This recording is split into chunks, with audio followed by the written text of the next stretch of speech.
बाबरी मस्जिद है और रहेगी बाबरी मस्जिद। जिंदाबाद जिंदाबाद, भारत जिंदाबाद, जय हिंद। मान्यवर, मैंने आज किसी का जवाब नहीं। हबीब जलीब ने कहा था कि हुक्मरान हो गए कमीने लोग, खाक में मिल गए नगीने लोग, हर मुहिबे वतन जलील हुआ, रात का फासला तवील हुआ, आमिरों के गीत जो गाते रहे वही नामो दाद पाते रहे, रहजनों ने रेजनी की थी, रहजनों ने रेजनी की थी, रहबरों ने भी क्या कमी की थी। केवल एक प्रश्न का जवाब ओवैसी साहब दे दें कि बाबर को वो आक्रमणकारी मानते हैं या नहीं मानते। पुष्पमित्रा संगा को आप क्या मानते हैं, बताओ।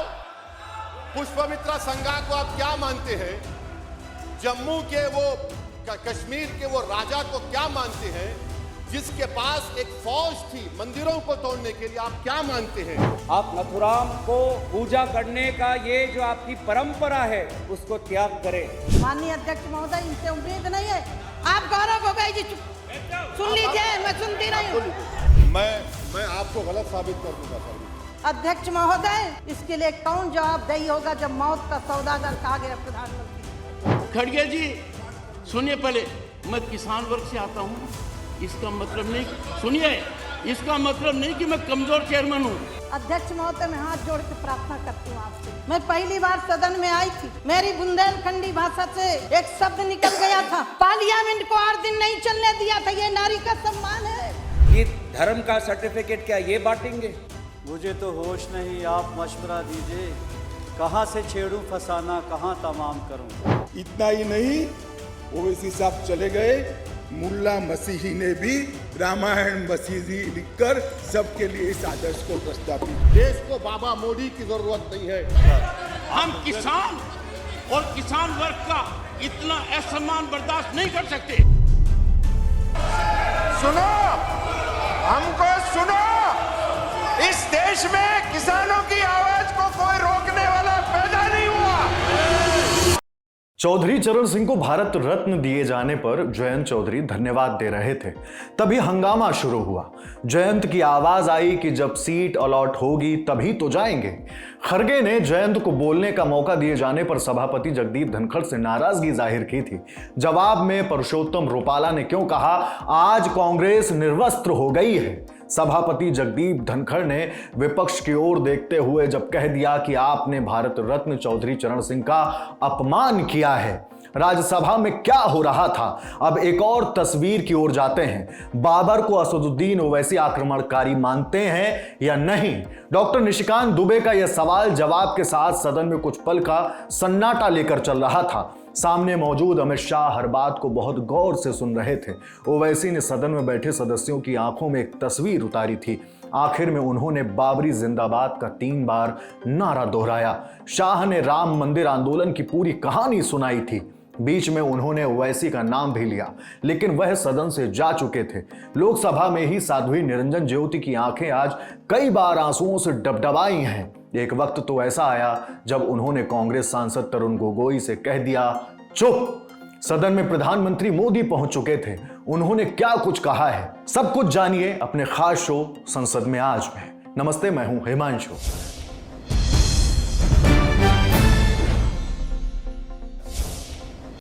सदन की कार्यवाही सुबह 11 बजे ही शुरू हुई है, लेकिन हम आज आपको सबसे पहले उस बहस पर ले चलते हैं जिसकी खूब चर्चा हो रही है। दोपहर 2:09 का वक्त, राम मंदिर के निर्माण और प्राण प्रतिष्ठा को लेकर सदन में प्रस्ताव, इस पर चर्चा हो रही थी। बारी ऑल इंडिया मजलिसे इत्तेहादुल मुस्लिमीन के अध्यक्ष और सांसद असदुद्दीन ओवैसी की। वह इस प्रस्ताव की मुखालिफत में खड़े थे। ओवैसी ने बाबरी का जिक्र किया। हबीब जलीब ने कहा था कि हुक्मरान हो गए कमीने लोग, खाक में मिल गए नगीने लोग, हर मुहिबे वतन जलील हुआ, रात का फासला तवील हुआ, आमिरों के गीत जो गाते रहे वही नामो दाद पाते रहे, रहजनों ने रेजनी की थी, रहजनों ने रेजनी की थी, रहबरों ने भी क्या कमी की थी। सर, मैं अभी सुन रहा था हमारे शिंदे ग्रुप के शिवसेना के पार्टी लीडर अपनी तकरीर कह रहे थे। कहा कि 6 दिसंबर में जब बाबरी मस्जिद को शहीद किया जा रहा था तो उस वक्त के वजीर आज़म नरसिम्हा राव पूजा कर रहे थे, आप ही ने कहा, और कहा कि वो डिस्टर्ब नहीं करना। तो ये बड़ा अजीब मौका है कि बीजेपी की ताईदी पार्टी ये कह रही है कि नरसिम्हा राव ने कहा कि मुझे डिस्टर्ब मत करो, मैं पूजा कर रहा हूं, और जिसने रथ यात्रा निकाला, इन दोनों को मोदी सरकार ने इस मुल्क का सबसे बड़ा सिविलियन अवार्ड दे दिया, सबसे बड़ा सिविल अवार्ड दे दिया। तो ये बताता है कि इंसाफ जिंदा है या जुल्म को बरकरार रखा जा रहा है। तीसरी बात यह है कि सर, इस ऐवान में सियासी पार्टियां आएंगी, चले जाएंगी, आप आए, मैं आया, हम भी चले जाएंगे, मैं जमीन की गिजा बन जाऊंगा, ये ऐवान तो बाकी रहेगा। मगर सर, मैं ताजुब कर रहा हूं कि लोकसभा मुख्तलिफ आवाजों में कैसे बोल सकता है। लोकसभा तो एक ही आवाज में बोलना चाहिए, और लोकसभा भी भारत के संविधान आइन के बेसिक स्ट्रक्चर का ताबे है। और सर, ये इसलिए कह रहा हूं कि 16 दिसंबर को ये ले कर देता हूं, 16 दिसंबर 1992 को इसी लोकसभा ने एक रेजोल्यूशन पास किया था। आप इजाजत दीजिए तो मैं पढ़ता हूं सर। दिस हाउस, अच्छा, ये गुलाम नबी उस वक्त के मिनिस्टर थे, आज नहीं है, उनका नाम नहीं लेना चाह रहा था। This house strongly and unequivocally condemns the desecration and demolition of the Babri Masjid at Ayodhya by and at the instigation of forces represented among others by VHP, RSS and the Bajrang Dal, which has caused communal violence in the country. Such act of vandalism was carried out not only in violation of order of the Supreme Court, but amounted to an attack on the secular foundations of our country. This House expresses anguish at the happenings and wishes to reiterate its resolve that it will ceaselessly endeavor to uphold the secular and democratic traditions of our country and for the maintenance of rule of law. और एक paragraph है, नहीं पढ़ूंगा। मैं ताजुब कर रहा हूं कि जब इस ऐवान ने एक रेजोल्यूशन पास किया तो हुकूमत आएगी जाएगी, और हुकूमत, ये मोदी हुकूमत जश्न मना रही है। पीठासीन राजेंद्र अग्रवाल ने AIMIM चीफ असदुद्दीन ओवैसी को समझाया। उन्होंने कहा, 6 दिसंबर को लेकर कोई जश्न नहीं है, यहां राम मंदिर को लेकर जो प्राण प्रतिष्ठा हुई है उसको लेकर संबोधन देना है, वो सर्वोच्च न्यायालय की ओर से दिए गए तथ्यों के आधार की वजह से हुआ है। मंदिर का निर्माण है, वो नियमानुसार सर्वोच्च न्यायालय के निर्णय से तथ्यों को देख करके। एक सेकंड, आप इस्लाम के बहुत जानकार हैं, विद्वान हैं वैसे भी, अब कानून के। यदि किसी अन्य धर्म के स्थान पर मस्जिद बनाई जाए तो शायद उसको मान्य नहीं किया जाता। अभी ASI ने, सुप्रीम कोर्ट ने स्वीकार किया है कि वहां पर राम मंदिर था, तो इस विषय केवल यह है कि वहां पर राम मंदिर ठीक बना कि नहीं बना, वो विषय हो गया। तो कृपया इस पर यदि आप कुछ बोले तो बोलें प्लीज। जवाब में असदुद्दीन ओवैसी ने कहा, मैं आपको गलत साबित कर दूंगा। आगे क्या हुआ सुनिए। मैं आपको गलत साबित कर दूंगा सर। और मैंने रुक तो जाइए बड़ी इज्जत के साथ सर, मैं आपकी बड़ी इज्जत करता हूं सर। आपको मैं कोट कर रहा हूं सुप्रीम कोर्ट का जजमेंट, पैराग्राफ 1222 रोमन 17, उसमें लिखा गया है, the destruction of the mosque took place in breach of the order status quo and the assurance given to this court the destruction of the mosque and obliteration of Islamic structure was an egregious violation of the rule of law. Egregious का मतलब जो छोटी मोटी अंग्रेजी में आती है, वो क्रिमिनल एक्ट कहा। और सर, आपने कहा था कि वहां पर मंदिर को तोड़कर बनाया गया। सर, मैं आपके सामने ये तमाम चीजें लेकर दूंगा, सुप्रीम कोर्ट के जजमेंट के पैराग्राफ्स हैं जिसमें सुप्रीम कोर्ट ने ASI की रिपोर्ट को नकारा। उन्होंने कहा कि मंदिर को तोड़कर मस्जिद नहीं बनाई गई थी। सुप्रीम कोर्ट ने कहा, सुप्रीम कोर्ट ने कहा। अब और मैं रख दूंगा, आप पढ़ लीजिए। अच्छा सर, मैं अपनी तकरीर पर आ जाता हूं सर। तो मैं अपनी बात कर देता हूं सर। तो मैं ये पूछना चाह रहा हूं कि क्या मोदी सरकार एक समुदाय, एक मजहब की सरकार है या पूरे देश के मजाहिब को मानने वालों की सरकार है, जिसको नहीं मानते उनकी सरकार है? हमको बता दीजिए, क्या मोदी सरकार सिर्फ एक फिक्र और नजरिया हिंदुत्व की सरकार है? क्या इस देश का, इस गवर्नमेंट ऑफ इंडिया का कोई मजहब है? इस वतन अजीज सबके मजहब को मानता है। सर, मेरा मानना है कि इस देश का कोई मजहब नहीं है। क्या ये सरकार 22 जनवरी का पैगाम देकर ये बताना चाहती है कि एक मजहब को दूसरे मजहब के मानने वालों पर गलबा और कामयाबी मिली? क्या आइन इसकी इजाजत देता है? क्या ये पैगाम आप जब ऐवान से दे रहे हैं तो 17 करोड़ मुसलमानों को आप क्या पैगाम दे रहे हैं, ये मैं आप पर छोड़ता हूं। सर, 49 में धोखा हुआ, 86 में धोखा हुआ, 92 में धोखा हुआ, 2019 और 22 में भी इस ऐवान के जरिए हमको धोखा दिया जा रहा है। और अफसोस के साथ कहना पड़ता है सर कि मुस्लिम अक़लियत को हमेशा ये कहा गया कि तुमको भारत के शहरी बरकरार रहने के लिए एक बहुत बड़ी कीमत तुमको चुकानी पड़ेगी, और हम पर इल्ज़ाम लगा दिया गया। सर, क्या मैं बाबर का स्पोक्स पर्सन हूं? क्या मैं जिना का स्पोक्स पर्सन हूं? क्या मैं औरंगजेब का स्पोक्स पर्सन हूं? बताइए सर, आखिर मैं कहां तक आप मुझे लेकर जाएंगे? दूसरी बात यह है सर, दूसरी बात यह है कि फिर 6 दिसंबर के बाद देश में फसाद हुआ, नौजवानों को टाडा में डाला गया जो बूढ़े होकर निकले। यकीनन आपकी सरकार नहीं थी, आपकी सरकार नहीं थी। अच्छा, बल्कि मैं तो मर्यादा पुरुषोत्तम राम की इज्जत करता हूं,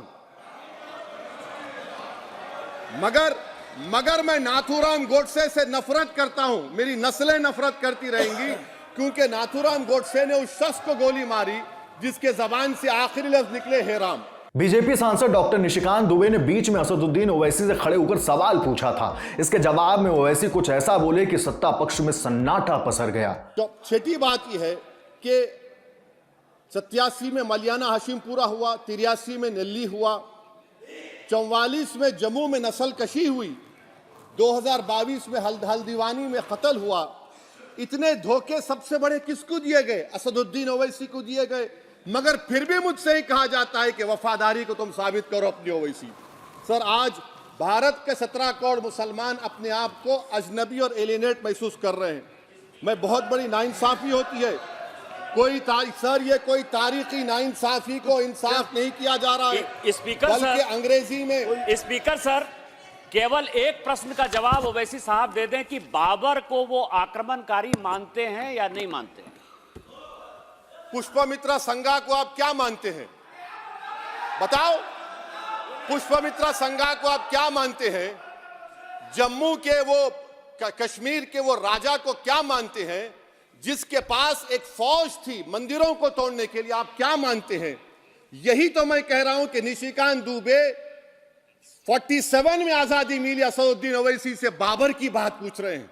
तुम गांधी की बात पूछते, तुम बोस की बात पूछते, तुम जलियांवाला बाग की बात पूछते, तुम काला पानी में जो मुसलमान शहीद हो गए उनकी बात पूछते, मगर बाबर की बात पूछी जाती है। ओवैसी ने बताया कि देश को जरूरत किसकी है। इसी बीच उन्होंने कहा कि बाबरी मस्जिद जिस जगह थी, है और रहेगी। इसके साथ ही ओवैसी भारत जिंदाबाद का नारा लगाकर बैठ गए। मोदी हुकूमत ये पैगाम दे रही है भारत के मुसलमानों को कि जान बचाना है या इंसाफ चाहते हो। मैं कह रहा हूं, मैं भीख नहीं मांगूंगा, मैं इस नंगी तासुब को कबूल नहीं करूंगा, मैं दूसरे दर्जे के शहरी के मौक़िफ़ को कबूल नहीं करूंगा, मैं अपनी शनाख्त को नहीं मिटने दूंगा। अब मैं झूठी और दिल फरेब बातों पर हरगिज भरोसा नहीं करूंगा। मैं वो काम नहीं करूंगा जो बीजेपी और नाम निहाद सेकुलर पार्टियां चाहती हैं। मैं वो काम करूंगा जो आपको पसंद नहीं है, संविधान के दायरे में रहकर। सर, कंक्लूजन में मैं आपको बताना चाहता हूं कि आज इस देश को किसकी जरूरत है? इस देश को अयोध्या में, तारीख शायद नहीं पढ़ते होंगे, मौलाना अमीर अली कौन थे? पुजारी बाबा रामचरण दास कौन थे? अयोध्या के पुजारी थे। दोनों ने मिलकर अंग्रेजों के खिलाफ जंग लड़ी थी और दोनों ने, अंग्रेजों ने इनको गिरफ्तार किया और एक पेड़ पर मौलाना अमीर अली को और पुजारी रामचरण दास को फांसी दे दी गई। देश को इनकी जरूरत है। देश को शंभू प्रसाद, अचन खां, ये राजा देवी बख्श सिंह के फौज में थे, अंग्रेजों से मुकाबला किया, मुसलमान की लाश को जला दिया गया और शंभू प्रसाद को दफना दिया गया। इस देश को यह जरूरत है, देश को बाबा मोदी की जरूरत नहीं है। आज भारत को अयोध्या के मौलाना अमीर अली और रामचरण दास, अचन खान, शंभू खान की जरूरत है। सर, मैं अभी सुन रहा था ये नाम निहाद सेकुलर पार्टियों के बयानात को। क्या होता है सर, आप, खत्म कर रहा हूं, क्या होता है सर, जब काजी साहब गवाहों को लेकर दुल्हन के पास जाते कि तुमको निकाह कबूल है, तो दुल्हन शर्मा के खामोश बैठ जाती। तो इनकी खामोशी रजामंदी की अलामत है। जी जी। तो सर, मैं खत्म करने से पहले यह बताना चाह रहा हूं कि जब वजीर आजम जवाब देंगे तो क्या वो भारत के 140 करोड़ जनता के लिए जवाब देंगे या फिर सिर्फ हिंदुत्व की फिक्र रखने वालों का जवाब, मैं खत्म कर जवाब देंगे। मैं ये देश, दुनिया, मुसलमान देख रहा है। सर, मैं आपको ये भी बताना चाह रहा हूं, आखिर में कंक्लूड कर रहा हूं सर, 1 मिनट चाहिए, 1 मिनट चाहिए सर। सर, मेरा मानना यह है कि आज मैं बहैसियत एक भारत के गयूर मुसलमान के, let me stand as a tall Indian Muslim and say that the light of Indian democracy today is at its dimmest today, sir. Sir, in conclusion, मेरी फिक्र में मेरा ईमान मुझे कहता है कि जिस जगह पर मस्जिद थी, है और रहेगी, बाबरी मस्जिद है और रहेगी, बाबरी मस्जिद जिंदाबाद, जिंदाबाद, भारत जिंदाबाद, जय हिंद। दोपहर 2:22 का वक्त। सदन में अमित शाह को इस प्रस्ताव पर बोलने के लिए लोकसभा अध्यक्ष ओम बिरला ने मौका दिया था। शाह ने कहा कि आज वह किसी को कोई जवाब नहीं देने वाले हैं। तो फिर बातें क्या हुई हैं, आप खुद सुनिए। मान्यवर, मैंने आज किसी का जवाब नहीं देना है। आज मैं मेरे मन की बात और देश की जनता की आवाज को इस सदन के सामने रखना चाहता हूं, जो सालों से कोर्ट के कागजों में दबी हुई थी। नरेंद्र मोदी जी के प्रधानमंत्री बनने के बाद उसको आवाज भी मिली, अभिव्यक्ति भी मिली। मान्यवर, 22 जनवरी का दिन, भले कुछ लोग कुछ भी कहे, मैं स्पष्ट रूप से देख रहा हूं 22 जनवरी का दिन 10 सहस्त्र सालों के लिए ऐतिहासिक दिन बनने वाला है। ये सबको समझकर चलना चाहिए। मान्यवर, जो इतिहास को पहचानते नहीं, ऐतिहासिक पलों को पहचानते नहीं, वो अपने अस्तित्व को, अपने वजूद को कहीं ना कहीं खो देते हैं। मैं आज फिर से एक बार कहने वाला हूं मान्यवर कि 22 जनवरी का दिन 10 सहस्त्र से भी अधिक सालों तक इस देश का ऐतिहासिक दिन है। मान्यवर, 22 जनवरी का दिन 1528 से शुरू हुई एक संघर्ष और अन्याय के सामने लड़ाई का एक आंदोलन के अंत का दिन है।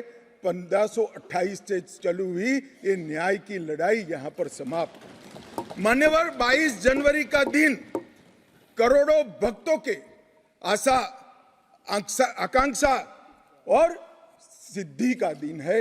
उनकी आज आशा आकांक्षाएं सिद्ध हुई है। मान्यवर, 22 जनवरी का दिन भारत की, समग्र भारत की, मैं चाहूंगा कि समग्र भारत पर पूरा सदन गौर करे।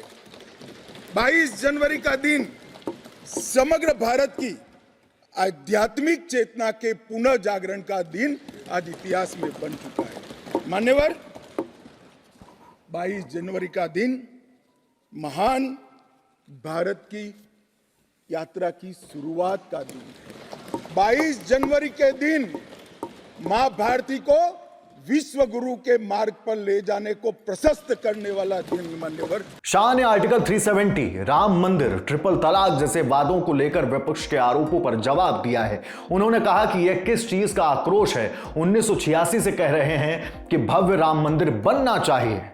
अब इस देश में प्रॉब्लम क्या है साहब, जब चुनाव में घोषणा पत्र में लेते हैं तो कहते हैं चुनाव में वोट प्राप्त करने के लिए लिया, चुनावी वादा है। ये भाजपा ऐसे ही वादे करती है। 370 हो, राम जन्मभूमि हो, यूनिफॉर्म सिविल कोड हो, ट्रिपल तलाक समाप्त करना हो।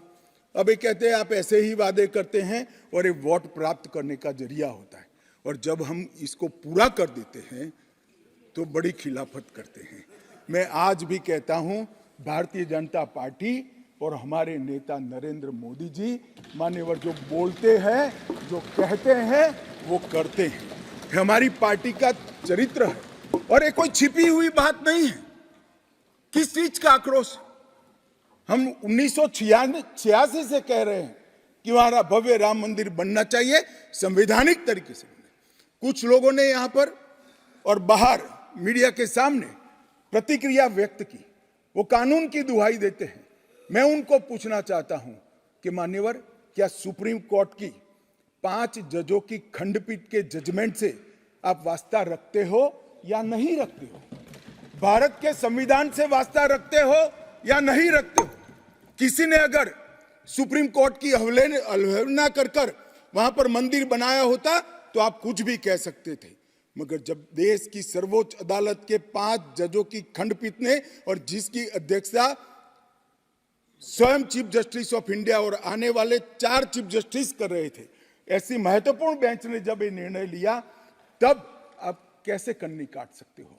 मान्यवर, निर्णय पसंद हो तो स्वीकार कर लेना, सुप्रीम कोर्ट का सम्मान करना, और कोई निर्णय पसंद ना आए तो सुप्रीम कोर्ट के भी बड़ा बूढ़ा करना, ये ठीक नहीं है। मान्यवर, सुप्रीम कोर्ट के निर्णय ने आज पूरी दुनिया में भारत के पंथ निरपेक्ष चरित्र को उजागर किया है।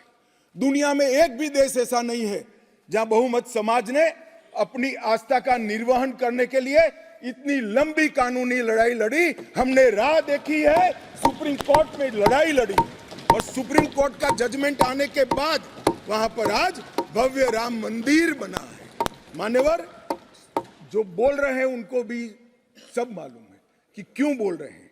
मैं आज फिर से कहना चाहता हूं, हमारे गुजरात में एक कहावत है, हवन में हड्डी नहीं डालनी चाहिए। पूरा देश जब आनंद में डूबा है, पूरा देश आध्यात्मिक चेतना की जागृति का अनुभव हो रहा है, भैया स्वागत कर लो, साथ में जुड़ जाओ, इसी से देश का भी भला है और सबका भला है। मान्यवर, एक लंबी लड़ाई के बाद स्थगितता में पड़े हुए मामले को नरेंद्र मोदी जी ने एक युग परिवर्तन करने के लिए, जब मोदी जी को देश की जनता ने लंबे समय के बाद और कांग्रेस के बगैर किसी दल ने पहली बार पूर्ण बहुमत के साथ प्रधानमंत्री बनाना, तब से ये लड़ाई शुरू हुई। मान्यवर, 14 से 19 तक राम जन्मभूमि मंदिर की लड़ाई चली, उसका ट्रांसलेशन हुआ, सालों लगे, लाखों पेज का अनुवाद हुआ, अनुवाद होकर कोर्ट के सामने गया, बीच में चुनाव आ गया, कोर्ट ने माना कि चुनाव के वक्त फैसला देंगे तो इसको शायद अलग दृष्टि से देखा जाएगा, कोई बात नहीं। चुनाव के बाद फिर से मोदी जी आ गए और फिर केस चला, और अंततोगत्वा जब कोर्ट ने न्याय किया, तब 5 अगस्त 2019 को मोदी जी ने इसकी नींव रखकर इसकी शुरुआत। अब वापस लौटते हैं सदन की कार्यवाही शुरू होने के वक्त पर। 11 बजे लोकसभा की कार्यवाही शुरू हुई। अध्यक्ष ओम बिरला सदन में पहुंचे। उन्होंने सदस्यों से दस्तावेजों को सदन के पटल पर रखने को कहा। महासचिव उत्पल कुमार सिंह ने राज्यसभा से मिले मैसेज की सदन को जानकारी दी। इस दौरान विपक्षी दलों के सांसद सदन में नारेबाजी करते रहे। डीएमके सांसद टीआर बालू समेत अन्य सदस्य सामने खड़े थे। अब सदन में राम मंदिर के निर्माण और प्राण प्रतिष्ठा को लेकर चर्चा शुरू हुई। हंगामा कर रहे सदस्य सदन से बाहर चले गए। सदन से एक आवाज आई कि जो राम विरोधी हैं वो चले गए। उत्तर प्रदेश के बागपत से बीजेपी सांसद डॉक्टर सत्यपाल सिंह ने अपना वक्तव्य रखा। अब बारी असम के कलियाबोर से सांसद कांग्रेस सांसद तरुण गोगोई की थी। भगवान राम का नाम लेकर तरुण गोगोई ने कहा, हमें मंथन करना चाहिए कि क्या आज सभी पिछड़े वंचित खुश हैं। जब भगवान राम ने रावण का निधन किया तो वे भी सभी को लेकर एक ताकतवर एक सेना बनाई, लेकिन उनके सेना में राजा महाराजा के सेना नहीं थे। उनके सेना में पिछड़े, वंचित, शोषित वे लोग उनके सेना में थे। उन्होंने, भगवान राम ने इस सेना में सभी को, इन सभी पिछड़े, वंचित, शोषित को ताकत दी, आत्मविश्वास दिया, और तब जाके रावण के अहंकार को हराया गया। इसीलिए हमें मंथन करना चाहिए कि क्या सभी पिछड़े, वंचित, अल्पसंख्यक खुश है। यही तो राम राज्य की परिभाषा थी, यही तो महात्मा गांधी के राम राज्य की परिभाषा थी। लेकिन आज हम क्या देख रहे हैं? आज हम देख रहे हैं कि अनुसूचित जाति, अनुसूचित जनजाति के विरोध में के खिलाफ अपराध आज बढ़ रहा है। 2023 में लगभग 50% अपराध बढ़ा है अगर एक साल पहले की तुलना करें। क्या ये राम राज्य है? उन्नाव की घटना, महिला पहलवानों का नाम लेकर तरुण गोगोई ने मौजूदा मोदी सरकार पर कई आरोप लगाए। वह बोले युवाओं के बीच जब ये सांसद जाएंगे तो बेबसी दिखाई देगी। और आज ये बेरोजगारी के कारण बेबस भारतीय युवा आज नशे के रास्ते में चल पड़ा है, आज अपराध के रास्ते में चल पड़ा है। आज वो जहां भी जाता है भेदभाव महसूस करता है। आज वो बेबसी में कुछ चंद पैसे इकट्ठा करके विदेशी धरती की तरफ पलायन करता है। ये है असलियत। ये उत्तर पूर्वांचल की हो, दक्षिण की हो, पूरब की हो, पंजाब की हो, या गोवा की हो, या केरल की हो, या गुजरात की हो, इस सच्चाई को हम नकार नहीं सकते। तरुण गोगोई ने सत्ता पक्ष पर अहंकारी होने का आरोप लगा दिया। गोगोई ने नाथूराम गोडसे का भी सदन में जिक्र किया है। क्यों? सुनिए। सर, मैं इसीलिए सत्ता पक्ष को भी सतर्क करना चाहूंगा कि आप नाथूराम का रास्ता त्याग करें। आप नाथूराम को पूजा करने का ये जो आपकी परंपरा है उसको त्याग करें। नाथूराम गोडसे का खंडन करें। इसमें आपको कोई परहेज नहीं होना चाहिए। अहंकार के रोग से बचे। रावण को उसके अहंकार ने ही मारा। आपका अहंकार आपको महंगाई को देखने से रोकता है। आपका अहंकार आपको देश में बढ़ती हुई अस्थिरता को देखने से रोकता है। चाहे वो मणिपुर में हो, चाहे वो लद्दाख में हो, चाहे वो चीन से लगी हुई सीमा पर हो। आज समाज में जो बढ़ती हुई आशंका है, विशेष रूप से अल्पसंख्यकों के बीच में, आपका अहंकार इस आशंका को देखने से आपको रोकता है। मैं आपको सतर्क करना चाहता हूं। भारत एक प्राचीन देश है। इस देश का जन्म 2014 में जब मोदी जी की सरकार आई तब जन्म नहीं हुआ। इस देश का जन्म 22 जनवरी 2024 में नहीं हुआ। राम लल्ला हमेशा हमारे साथ थे। 500 वर्ष पहले भी हमारे साथ थे, आज भी हमारे साथ हैं, कल भी आपके सरकार जाने के बाद आपके साथ होंगे। राम हमारे मन में है।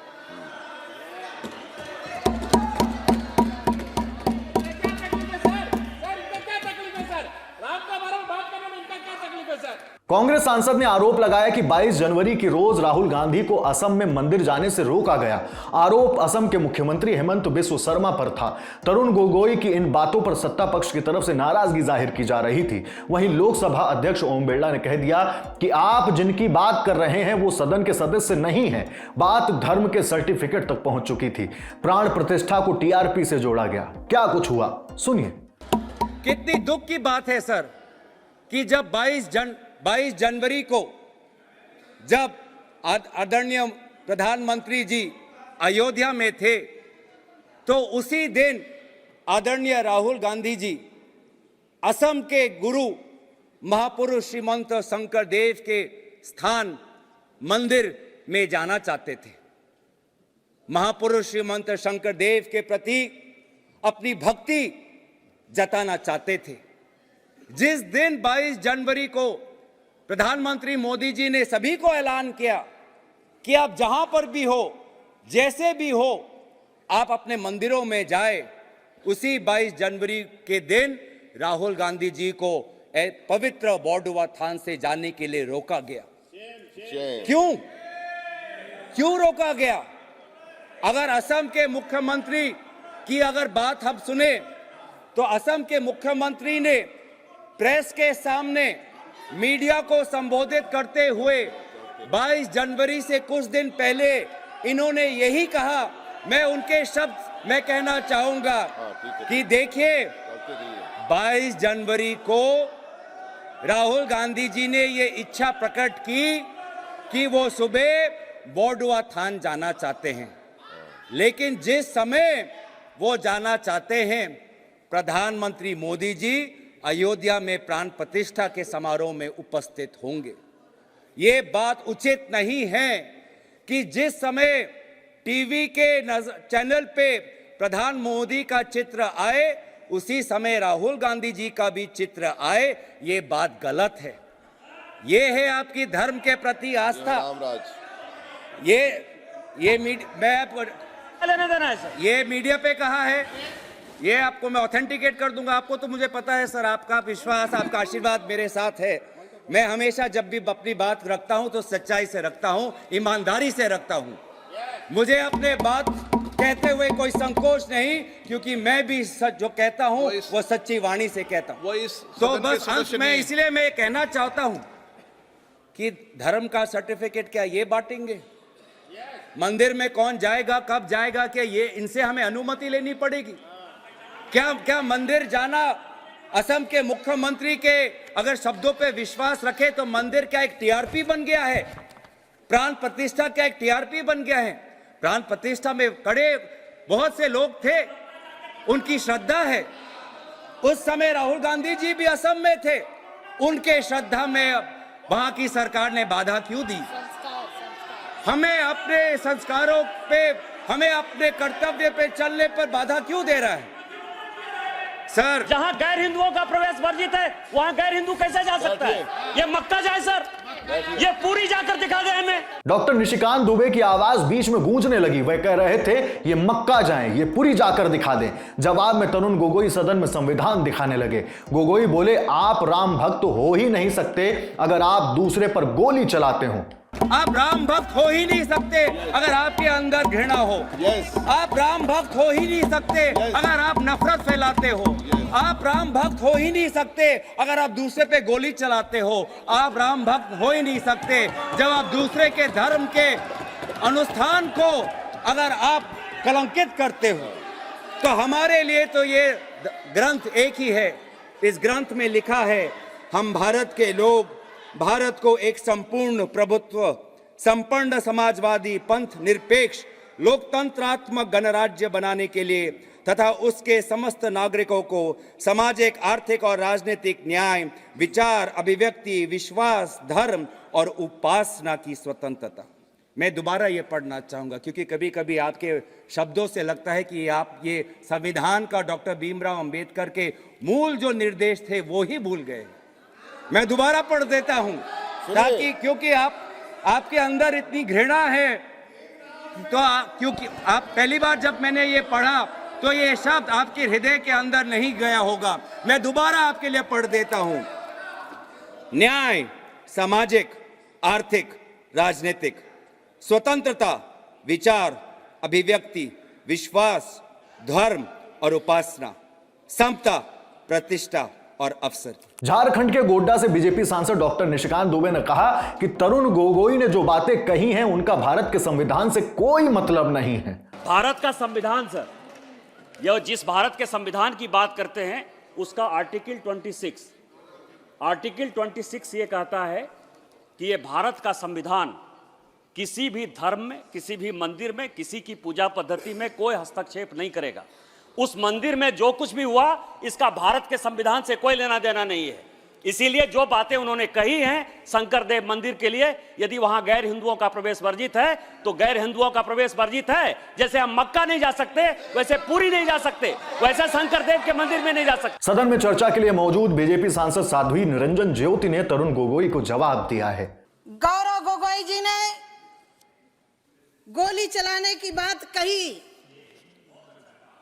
शायद मुझे उनको याद दिलाना पड़ेगा जब कार सेवकों के ऊपर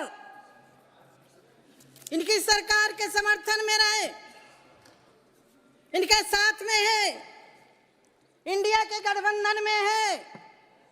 क्या एक बार भी कांग्रेस ने उन कार सेवकों की छातियों से जो रक्त बहा था, अयोध्या की गलियां रक्त रंजित थी, सभापति महोदय में वहां थी, क्या कभी इस कांग्रेस ने खेद प्रकट किया?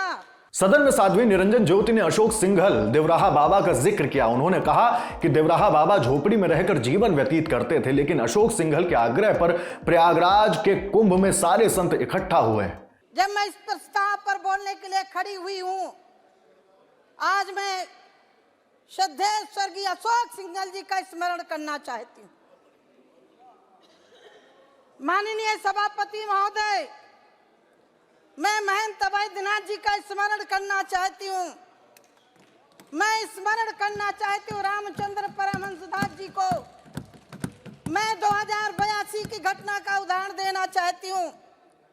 उस कुंभ की साक्षी मैं भी थी। जो संत कभी छत के नीचे नहीं रहना जानते थे, जंगल में रहते थे, पेड़ों के नीचे रहते थे, ऐसे पूज्य वामदेव जी का भी मैं स्मरण करना चाहती हूँ। मैं देवराहा बाबा को भी स्मरण करना चाहती हूँ, जो कभी झोपड़ी में रह करके जीवन व्यतीत किया, लेकिन अशोक सिंघल जी के आग्रह पर उस प्रयागराज के कुंभ में सारे संत राम जन्मभूमि के लिए इकट्ठे हुए। इसके लिए यदि श्रेय आंदोलन के लिए देना चाहूंगी तो मैं श्रद्धेय अशोक सिंघल जी को देना चाहूंगी। साध्वी निरंजन ज्योति ने राम जन्मभूमि आंदोलन के समय दिग्विजय सरकार में हुई गिरफ्तारी का किस्सा भी सुनाया। उन्होंने बताया कि किस तरह से रात के 2:30 बजे गिरफ्तारी की गई थी। साध्वी निरंजन ज्योति भावुक हो गईं। मेरी गुरबान साध्वी रितम्बरा जी, मुझे याद है अध्यक्ष महोदय, मुझे बताने में मुझे लग रहा है वो बात जरूरी है। राम जन्मभूमि आंदोलन के समय 2003 के पहले इंदौर में गिरफ्तार किया गया था। दिग्विजय सिंह की सरकार के समय। अध्यक्ष महोदय, मैं पूछना चाहती हूँ, किसी महिला को गिरफ्तार करना है तो दिन में गिरफ्तार किया जाता है। किसी महिला को गिरफ्तार किया जाता है तो महिला कांस्टेबल होनी चाहिए। माननीय अध्यक्ष महोदय, रात्रि के 2:30 बजे दिग्विजय सिंह की सरकार ने दोष क्या था? हम राम जन्मभूमि आंदोलन के लिए साध्वी रितम्बरा और हम लोग लगे थे, बस दोष ये था।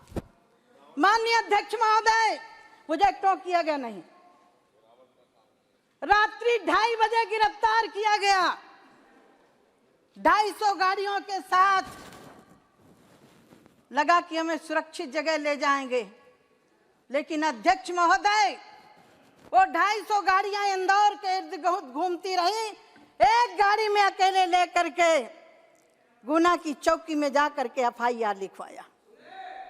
अध्यक्ष महोदय, वो क्षण में याद करती हूँ तो मुझे लग रहा है कि इनको राम की बात करने का अधिकार नहीं है, नहीं अधिकार। अध्यक्ष महोदय, मैं उसकी भी साक्षी हूँ। कपड़ा बदल करके, कपड़ा चेंज करके हम अयोध्या से गए थे। कार सेवकों की छातियों को गोलियों से भूना गया था। तब ये लोग कहां थे? मैं पूछना चाहती हूं, कहां थे ये लोग? अध्यक्ष महोदय, कोठारी बंधु की बहन से भी मैं मिली। मुझे पश्चिम बंगाल जाने का अवसर मिला। उन्होंने कहा, दीदी, अभी हमारे भाइयों की आत्मा को शांति नहीं मिली। माननीय अध्यक्ष सभापति महोदय, जब देश के यशस्वी प्रधानमंत्री जी हाथ में भगवान का मुकुट लेकर के राम मंदिर में प्रवेश कर रहे थे, उस समय उन कोठारी बंधुओं को श्रद्धांजलि सर्वोच्च अर्थ में अर्पित। माननीय अध्यक्ष सभापति महोदय, बोलने के लिए मेरे पास बहुत कुछ है। माननीय सभापति महोदय, रात्रि में गिरफ्तार किया गया, इतना ही नहीं छोड़ा गया था।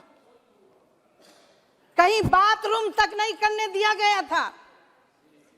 और जेल जा करके ग्वालियर की जेल में बंद कर दिया गया था। अध्यक्ष महोदय, हम किसी से बात नहीं कर सकते थे।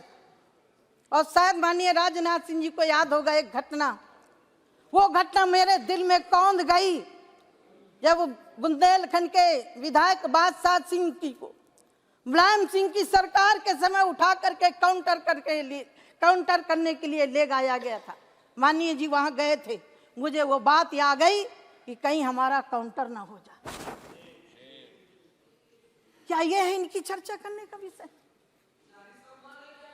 क्या ये रामराज की बात कर सकते हैं? साध्वी निरंजन ज्योति ने नारी सम्मान पर भी कांग्रेस समेत पूरे विपक्ष को घेरा। वह बोली, उस रोज मुझे बहुत पीड़ा हुई थी। अध्यक्ष महोदय, मैं हाथ जोड़ के प्रार्थना करती हूँ आपसे।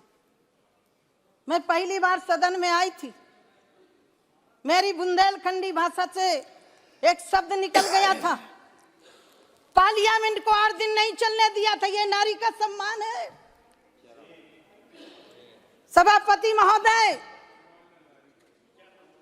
न राम का सम्मान न नारी का सम्मान। महोदय, मुझे उस दिन बहुत पीड़ा हुई थी। आज मैं प्रधानमंत्री जी का आभार व्यक्त करना चाहती हूँ। मेरे कारण मेरे प्रधानमंत्री जी को, मेरे कारण वेंकैया नायडू जी को, मेरे कारण मेरे आज के रक्षा मंत्री जी को, मेरे कारण स्वर्गीय सुषमा स्वराज को माफी मांगनी पड़ी थी। एक महिला के द्वारा एक शब्द निकला, उसको पार्लियामेंट को घेरा गया। अध्यक्ष महोदय, इसके लिए कौन जवाबदेही होगा जब मौत का सौदागर कहा गया प्रधानमंत्री जी को? इसका जिम्मेदार कौन होगा अध्यक्ष महोदय? जब मेरे प्रधानमंत्री जी को जहर की पुड़िया कहा गया और ये कह दिया गया कि बाहर बोला गया शब्द है। माननीय अध्यक्ष महोदय, इनसे उम्मीद नहीं है। आप गौरव गोगोई जी सुन लीजिए, मैं सुनती रही हूँ। बैठिए बैठिए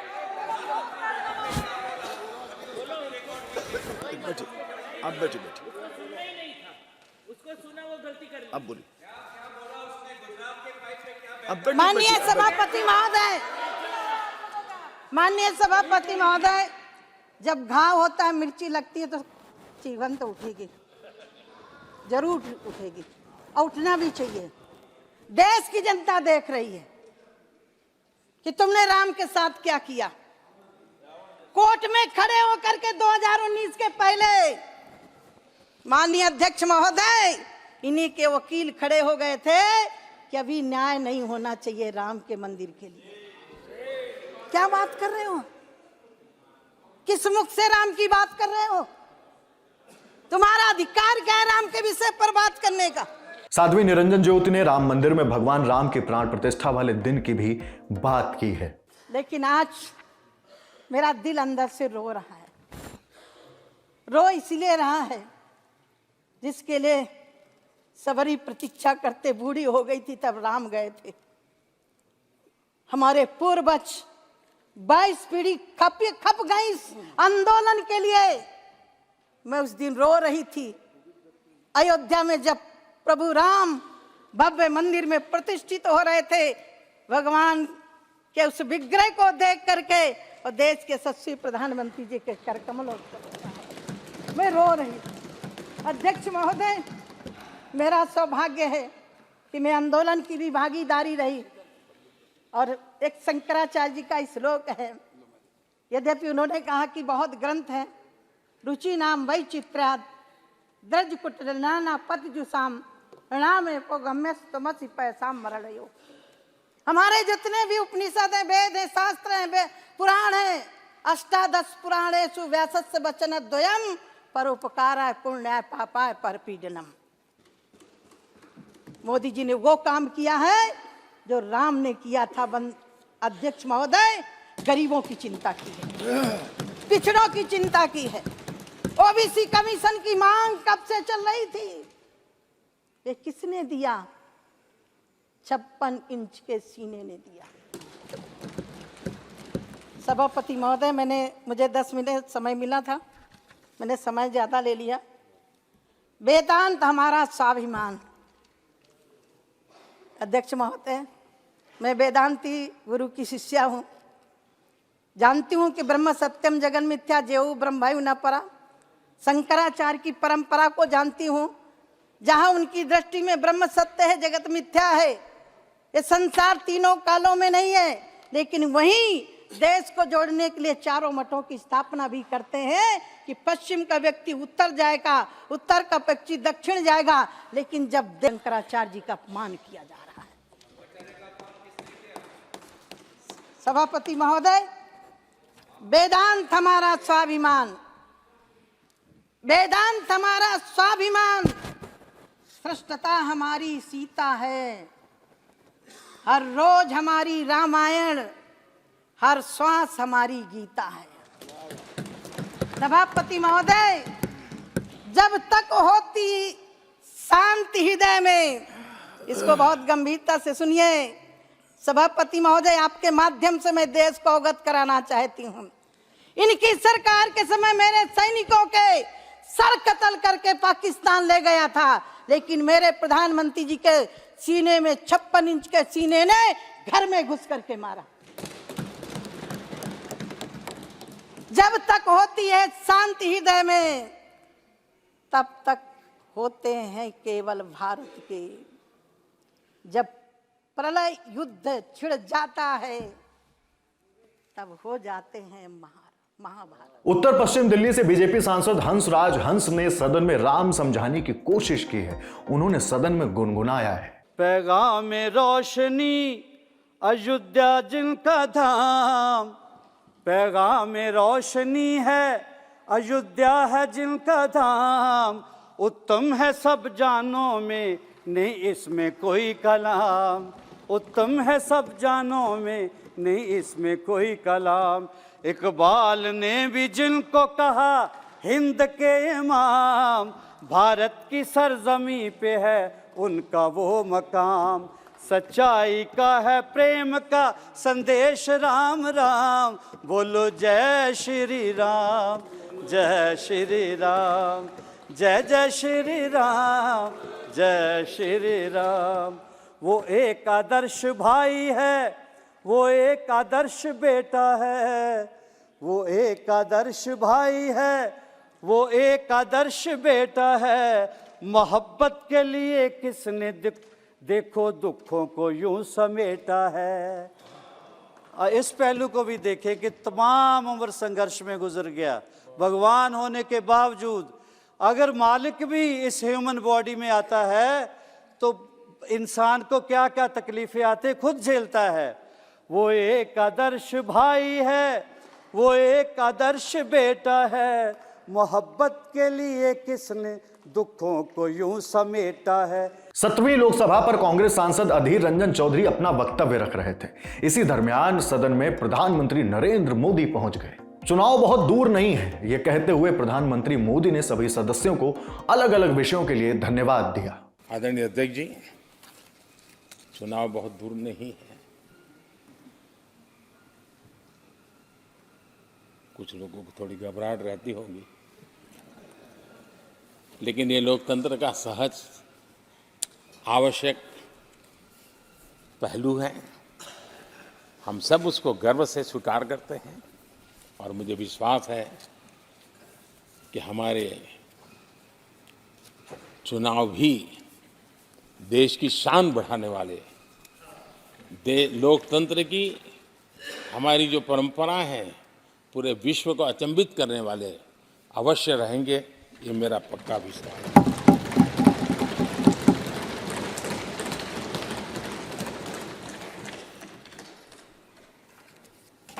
आदरणीय अध्यक्ष जी, मैं सभी माननीय सांसदों का जो सहयोग मिला है, जो निर्णय हम कर पाए हैं, और कभी कभी हमले भी इतने मज़ेदार हुए हैं कि हमारे भीतर की शक्ति भी खिल करके निकली है। और मेरा तो परमात्मा की कृपा रही है कि मुझे जब चुनौती आती है तो ज़रा और आनंद आता है। हर चुनौती को हम सामना कर पाए हैं, बड़े आत्मविश्वास और विश्वास के साथ हम चले हैं। आज राम मंदिर को लेकर के इस सदन ने जो प्रस्ताव पारित किया है, वे देश की भावी पीढ़ी को इस देश के मूल्यों पर गर्व करने की संवैधानिक शक्ति देगा।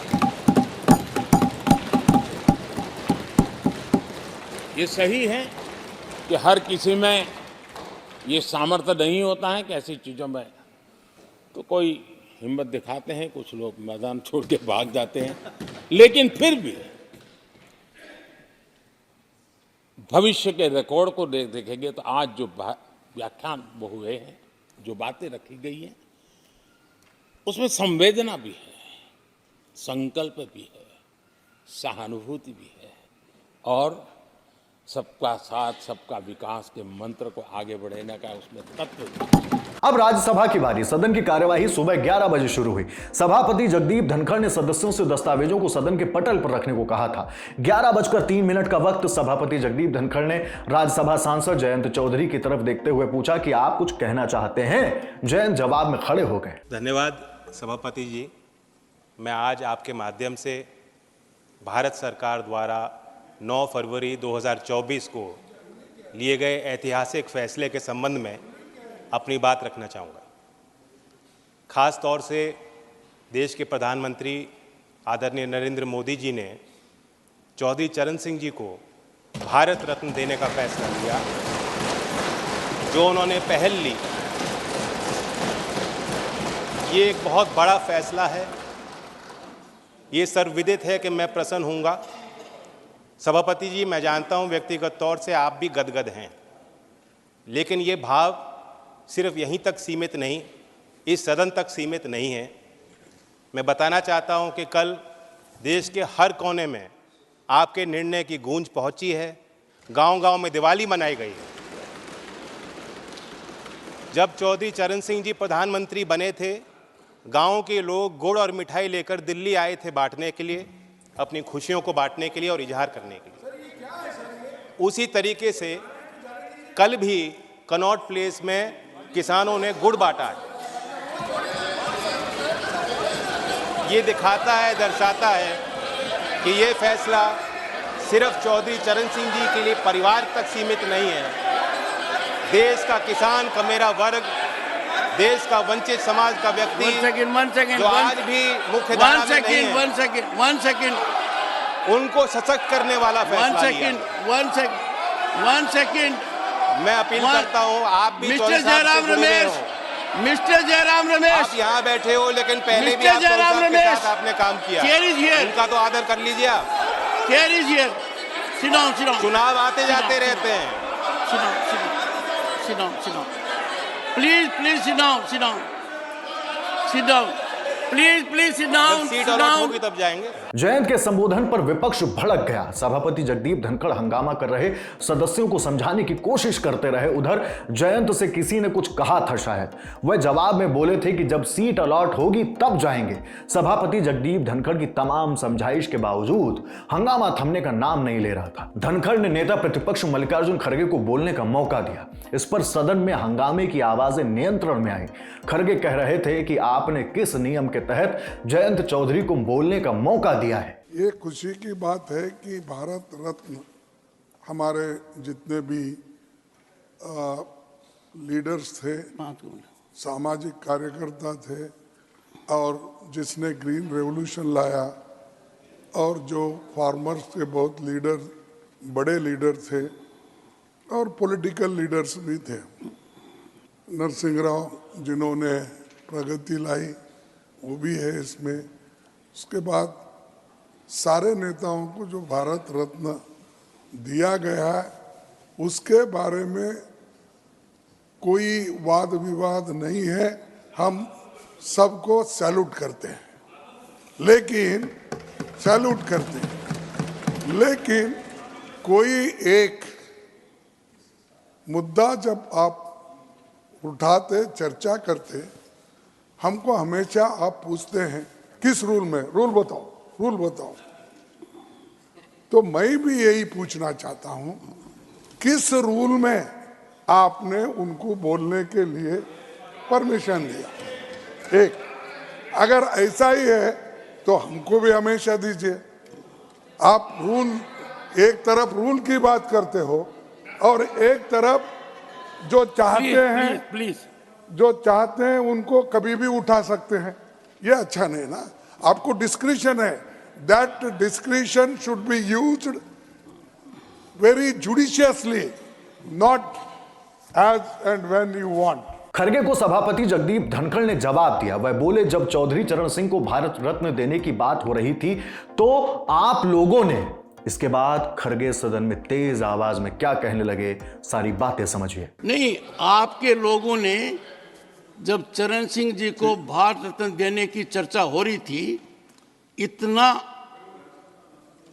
आई don't want to use words, नहीं, अरे सबके सब ने क्या, अरे मैं तो बोल रहा हूं, इसलिए बोल रहा हूं, इसीलिए मैंने आपको अनुरोध किया। Don't make politics.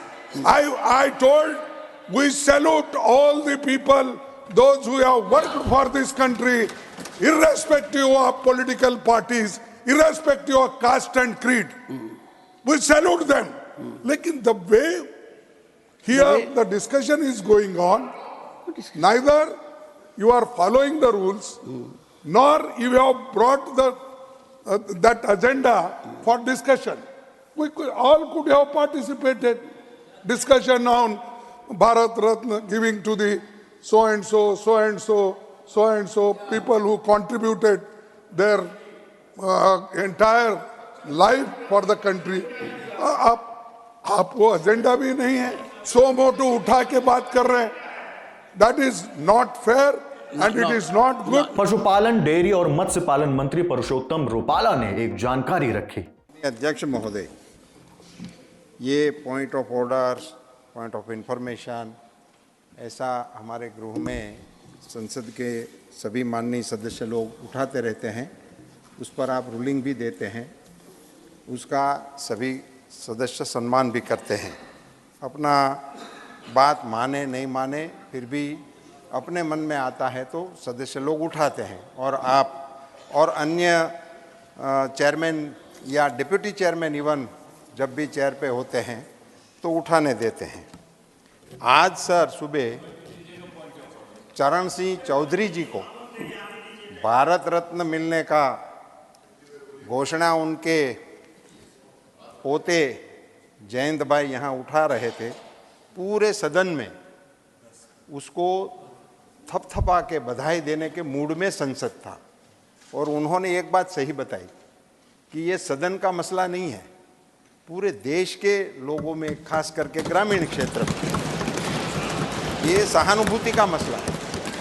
और उसी खुशी को व्यक्त करने के लिए इस सदन में कहीं पे हमारे खिलाड़ी जीतते हैं, आपकी ओर से यहाँ अनाउंस होता है, पूरा सदन इनको थपथपाता है। इसमें किसी के समधी नहीं होते हैं, वो किसी देशवासी के पोते पोती नहीं होते हैं, मगर फिर भी पूरा देश इसको मनाता है और सांसद इसमें उसका प्रतियोगिता देते। मैं हैरान हूँ कि कांग्रेस दल के लोगों ने खड़े होकर इसका विरोध क्यों किया।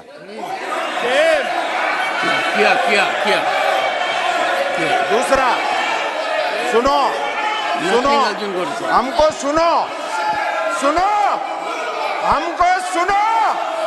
इस देश में किसानों की आवाज को कोई रोकने वाला पैदा नहीं हुआ।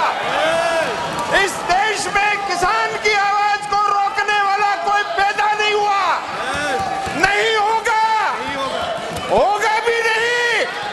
आप आवाज करके किसान की एक प्रशंसा नहीं सुन सकते हो, एक किसान की प्रशंसा नहीं सुन सकते हो। किसान को भारत रत्न मिला, इसमें कांग्रेस के जहन में क्या आग लग गई। ऐसे नहीं होता सर, मुझे बताना है, ये कांग्रेस की बात है। लीडर ऑपोजिशन, आप लीडर ऑपोजिशन, आपने जब भी खड़े होते हैं आप हमको ये हिदायत देते हैं कि लीडर ऑपोजिशन बोल रहे हैं, आप सब इनको सुनिए। ऐसा आपके मुंह से मैंने 100 बार सुना कि लीडर ऑपोजिशन बोल रहे हैं, आप कृपया इनको सुनिए। ये आपके रूलिंग है, वो आपको ऐसा बता रहे हैं लीडर ऑपोजिशन कि आप मनचाहे निर्णय ले रहे हैं। ये लीडर ऑपोजिशन का ऑर्डर होता है, कहने का ऑर्डर होता है।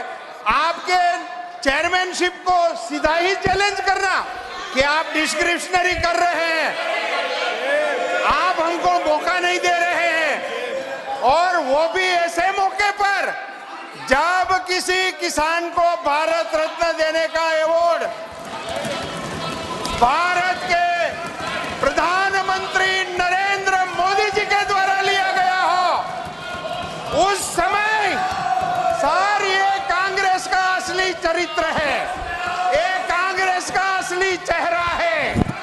कांग्रेस की सरकार इन्होंने गिराई थी, वो ये मान रहे हैं कि हमने जिनको सरकार से निकाल दिया, इनको भारत रत्न कैसे मिल सकता है।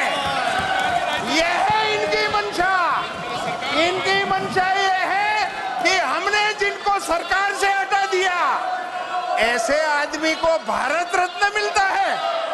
यही बात है सर, आज कांग्रेस नंगी हो गई, निर्वस्त्र हो गई। कांग्रेस की ओर से जयराम रमेश के कमेंट्स लगातार आ रहे थे। साथ ही शक्ति सिंह गोहिल का बर्ताव भी सभापति जगदीप धनखड़ की नजरों में खटक गया था। सभापति ने दोनों को सीधी चेतावनी दे दी।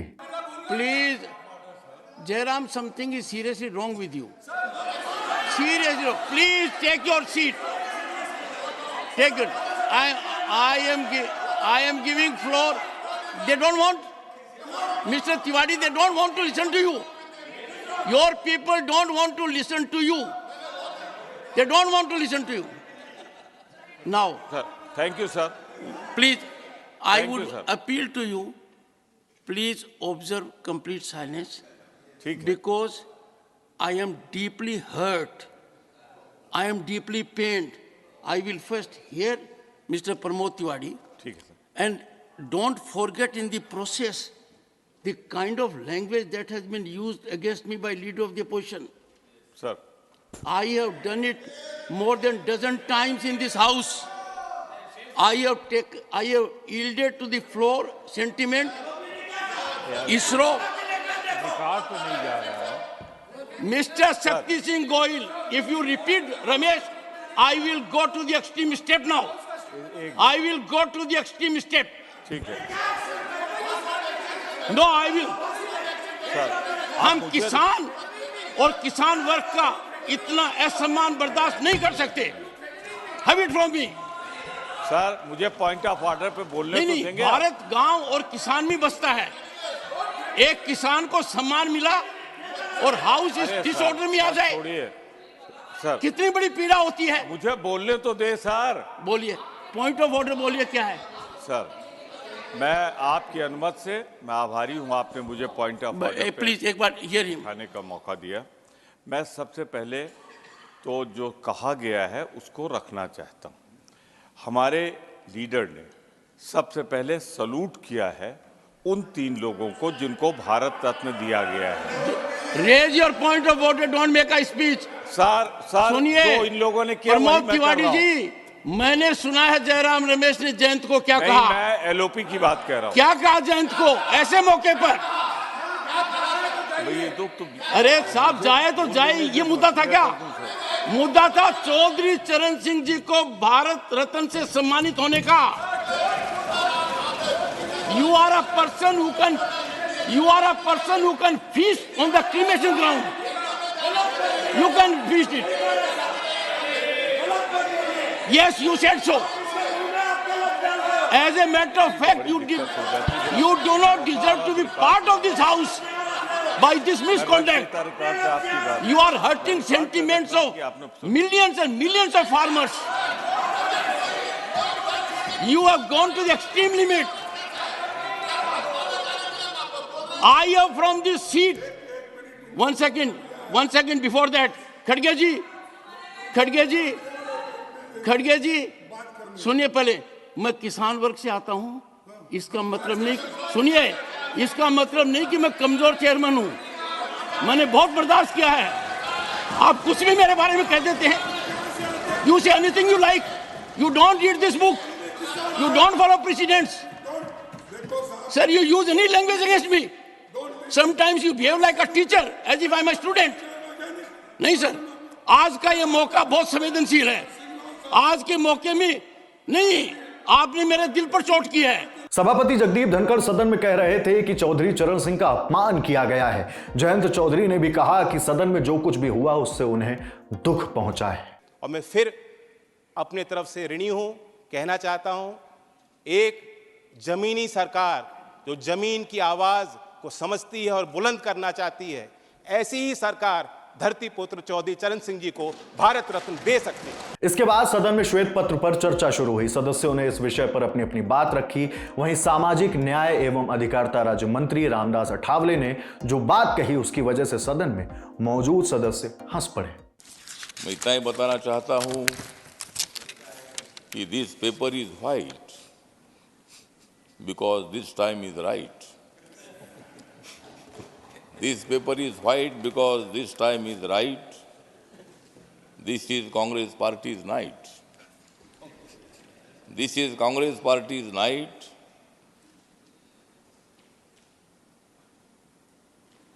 And against corruption, always we fight. तो करप्शन के विरोध में हम लोग हमेशा काम करते हैं। सत्ता में कोई भी हो, उन्होंने घोटाले नहीं करना चाहिए, लेकिन यूपीए के कार्यकाल में 2G कैप्टन घोटाला, कोयला घोटाला, कॉमनवेल्थ घोटाला, इसलिए व्हाइट पेपर लाने वाली मंत्री है निर्मला। तो इसी तरह मतलब हम सब लोग जो है भ्रष्टाचार के खिलाफ हमें लड़ना चाहिए। जो काला धन होता है, काला धन से सरकार के खजाने में पैसा आता नहीं है, इसलिए डेवलपमेंट के लिए पैसा रहता नहीं है। और इसीलिए मतलब भ्रष्टाचार के खिलाफ लड़ाई लड़ने का एक संकल्प माननीय नरेंद्र मोदी जी ने किया है और उसके नेतृत्व में भारत देश बहुत ही खुशहाली से आगे बढ़ रहा है।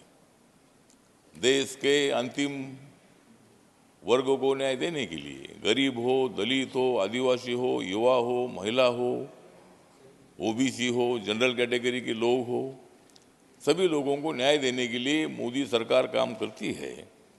और इसीलिए मतलब कांग्रेस के कार्यकाल में बहुत हुआ था भ्रष्टाचार, इसलिए निर्मला सीतारामन जी ने किया है उस पर वार।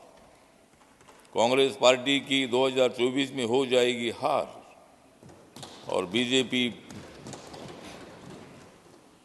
और उस वक्त बीजेपी ने पार किए थे 282 पार, मतलब 2014 में 282 सीटें जीती थी। जनता जिसको साथ देती है उनको सत्ता मिलती है। कांग्रेस पार्टी को भी मतलब साथ मिली है। हमारे जयराम रमेश जी हैं यहाँ पर बैठे हैं, लेकिन कांग्रेस के लोग यहाँ नजर नहीं आते हैं। उनको ये व्हाइट पेपर पर चर्चा नहीं करनी है। केंद्रीय वित्त मंत्री निर्मला सीतारमण ने सदस्यों के सवालों का जवाब दिया। फिर सदन में राम मंदिर के ऐतिहासिक निर्माण और प्राण प्रतिष्ठा पर शॉर्ट ड्यूरेशन डिस्कशन हुआ।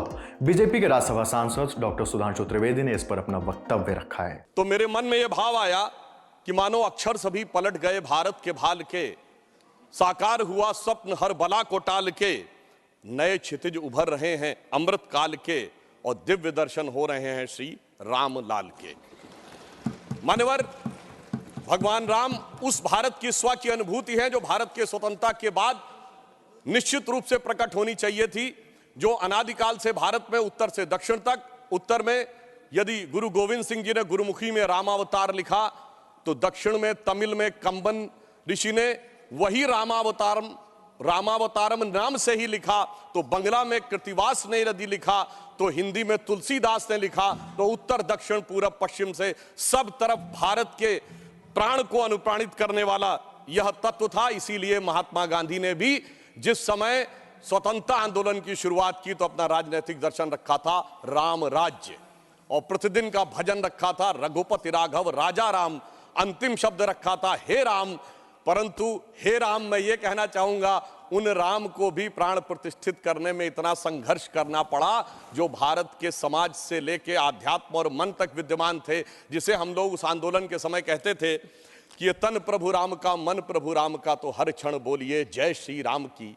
आस प्रभु राम की, श्वास प्रभु राम की, तो प्रतिक्षण बोलिए जय श्री राम की। मगर आगे समस्या ये थी तो हम कहते थे शासन चलाए चाहे सीने पर गोलियां, परवाह नहीं कीजिए शरीर और प्राण की, आए आपदाएं विपदाएं भले कितनी बनाएंगे हम मंदिर सौगंध श्री राम की। और आपदाओं विपदाओं को पार करते हुए वह सौगंध आज पूर्ण हुई। जब राम मंदिर का निर्माण हो रहा था तो कहा जाता था कि वैज्ञानिक प्रमाण दीजिए। डॉक्टर सुधांशु त्रिवेदी इन बातों को दोहरा रहे थे, उन पर जवाब दे रहे थे। एक विषय और कहना चाहता हूं, जब राम मंदिर का निर्माण हो रहा था तो कहा जाता था साहब वैज्ञानिक प्रमाण दीजिए। मैं बस एक बिंदु विज्ञान का भी और बताना चाहता हूं। यह विशुद्ध विज्ञान है, क्योंकि अगर आपने रामचरितमानस के शुरुआती श्लोक पढ़े हो तो उसमें बहुत साफ लिखा सीताराम गुणगाम पुण्य अरण्य विहारिण्यो वंदे विशुद्ध विज्ञानो कवीश्वरो कपीश्वरो, अर्थात विशुद्ध विज्ञान महर्षि वाल्मीकि ने लिखा। और विज्ञान क्या है? पूछा गया था कि भगवान हुए कब, ये तो बताइए, यहां हुए कि नहीं ये बताइए। अब आप ये बताइए कि आज हम समय कहते हैं, उनका एग्जैक्ट टाइम लिखा है। जैसे आज हम टाइम कह रहे हैं, दिल्ली में कुछ और है, लंदन में कुछ और है, तो एक जीएमटी ग्रीनिच मीन टाइम बताया गया। पर अगर आपसे पूछा जाए टाइम का एब्सोल्यूट मेजरिंग पैरामीटर क्या है, which is equally applicable on earth, moon, solar system and any point in the space, it is only the relative positions of planet। और भगवान राम का वो exact relative positions of planet जो Einstein का fourth dimension कहा जा सकता है, वो लिखा है कि मेष राशि में सूर्य था, मकर राशि में मंगल था, तुला राशि में शनि था, मीन राशि में शुक्र था। और जब नासा ने अपने प्लेनेटोरियम गोल्ड सॉफ्टवेयर में डाला तो 5114 बीसी की डेट निकल आई। इससे ज्यादा किसी को सबूत चाहिए? राजस्थान से कांग्रेस के राज्यसभा सांसद रणदीप सिंह सुरजेवाला ने राम के नाम पर कई नसीहतें दी हैं। उन्होंने कहा, जब राम शबरी के झूठे बेर हैं तो फिर समाज के शोषितों, वंचितों, आदिवासियों, दलितों और पिछड़ों को भेदभाव का कोप भाजन क्यों बनना पड़ता है? कौन है तुलसीदास के राम? कौन है कबीर और रहीम के राम? कैसे हैं गांधी के राम? क्या है जन जन के राम? जान लें कि राम तो मोहब्बत का पैगाम है, राम तो न्याय है, राम तो करुणा है, राम तो कर्तव्य का बोध है, राम तो वचन की मर्यादा है, राम मूल्यों और आदर्शों की अनुपालना है, राम तो निर्बल के हैं, दीनहीन के हैं, राम तो शबरी के हैं, राम तो गरीब की झोपड़ी में टिमटिमाता हुआ एक दिया है, राम तो भेदभाव, छुआछूत और विषमता के खिलाफ उठने वाली हर आवाज है।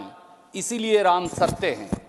तो मैं सोचता हूं सभापति जी कि फिर जब राम ही मोहब्बत का पैगाम है तो फिर राम के नाम पर नफरत कैसे फैलाई जा सकती है? जब राम वचन की मर्यादा के लिए 14 साल का वनवास है तो फिर हुक्मरान रोज वचन तोड़ सत्ता का भोग कैसे कर पाते हैं? जब राम न्याय के प्रतीक हैं तो फिर समाज के मठाधीश राम के नाम पर शोषित और वंचितों के खिलाफ चौतरफा अन्याय कैसे कर सकते हैं? जब राम संयम और सहिष्णुता हैं तो फिर सत्ताधारी शक्तियां विभाजन और हिंसा के रास्ते पर क्यों चल रही हैं? जब राम शबरी के झूठे बेर हैं तो फिर समाज के शोषितों, वंचितों, आदिवासियों, दलितों और पिछड़ों को भेदभाव का कोप भाजन क्यों बनना पड़ता है? जब राम नैतिकता की नीति और आदर्शों की उत्तमता है तो फिर शासन की नीतियां जनमत के बहुमत को त्याग कर कुछ पूंजीपतियों की गोदी में कैसे बैठ गई हैं? शायद इसीलिए तुलसीदास जी ने कहा है, मेरे साथी हैं नहीं, अब वो कोट कर रहे थे तो इसलिए, जासु राज प्रिय प्रजा दुखारी सो निरपवसी नरक अधिकारी। अर्थात जिसके राज्य में प्यारी प्रजा दुखी रहती है वह राजा अवश्य ही नरक का अधिकारी होता है। महाराष्ट्र से शिवसेना की राज्यसभा सांसद प्रियंका चतुर्वेदी ने इस प्रस्ताव पर बाला साहेब ठाकरे के एक बयान को कोट किया है। मुझे अभी भी याद है बाला साहेब ठाकरे जी से जब पूछा गया था कि क्या आपका हाथ, जब बाबरी मस्जिद को लेकर 6 दिसंबर की बात हुई थी, क्या आपका उसमें हाथ था? उन्होंने बाकायदा बेखौफ होकर कहा था, हाथ ही नहीं हमारा पैर भी था। ये अगर 500 साल, मुझे इस बात की हैरानी हो रही है, मैं त्रिवेदी जी को सुन रही थी त्रिवेदी जी पूरा का पूरा श्रेय प्रधानमंत्री नरेंद्र मोदी जी को दे रहे थे, पर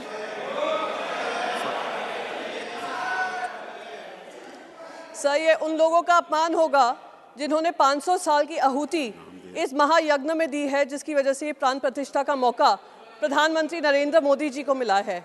ये उसका अपमान होगा जो सुप्रीम कोर्ट की लड़ाई लड़े हैं, वो साधु संत, वो इतिहासकार, वो आर्कियोलॉजिस्ट जिन्होंने इसमें अपना योगदान दिया है। 17वीं लोकसभा की आखिरी बैठक में दोनों सदनों में क्या कुछ हुआ हमने आपको बताया। एक खास चीज है कि आपने अपने शो संसद में आज पर खूब प्रेम दिखाया है, भरोसा जताया है, इसके लिए शुक्रिया। बाकी आप अपने कीमती सुझाव हमें कमेंट बॉक्स पर जरूर भेजते रहें। देश और दुनिया की खबरों और संसद में आज के शो में जो कुछ भी छूट गया है वो सब आपको मिलेगा द लल्लन टॉप पर। शुक्रिया।